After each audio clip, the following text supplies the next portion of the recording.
time to seal them, and I use acrylic Resolene I put in a little spray bottle.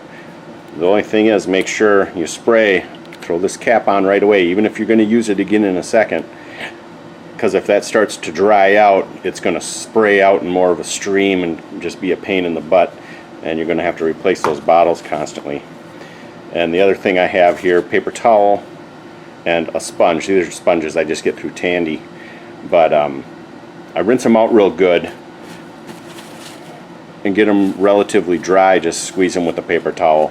They don't need to be super dry. And after I use these, I rinse them out real good, and then I put a little bit of soap in them and leave some of the soap in there, so when they dry they have a little bit of resiliency. Otherwise they start to come apart a lot quicker, and then you get little bits all over your parts.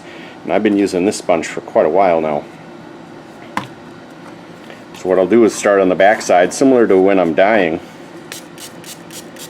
Backside, I just give a spray and just, that's it, let it be. Then for the edges, you can spray a corner of this, but then this doesn't pull up, and you'll see why. If this is too wet, it kind of causes a problem. I'll use a wool dauber. I'm just slapping this on real quick. Not worried about it being all nice, and get rid of the excess.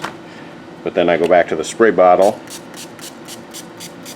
get enough on there so it's going to soak in, and then I just blot this until those little bubbles are gone.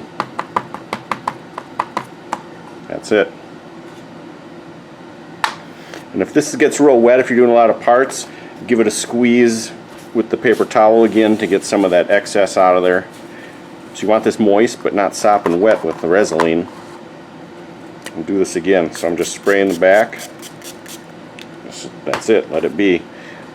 Sometimes there's enough sitting here so you can just use that. Just getting enough on the edge so it can soak in. That's it. And I always put that cap right back on, because as soon as that tip starts to dry out, it causes problems. If there's a lot of excess around the part, move this over to a dry spot to blot that excess off. That's it. Let that dry, and then those parts are ready to sew up. So I rinse that sponge out and put some soap in it, and that's sitting on my table drying. And one other thing I like to do, after these kind of dry on the surface, you know, there's still some moisture in there. Sometimes I'll bend my parts a little bit while they're tacky, just to get them to want to be in the shape I need them in when I'm done. A little trick you can do with the water-based dyes is spray the acrylic Resolene on, and those little droplets will start to pull the dye up if you leave it long enough. So just blot it off where you need to, like on the yellow parts here.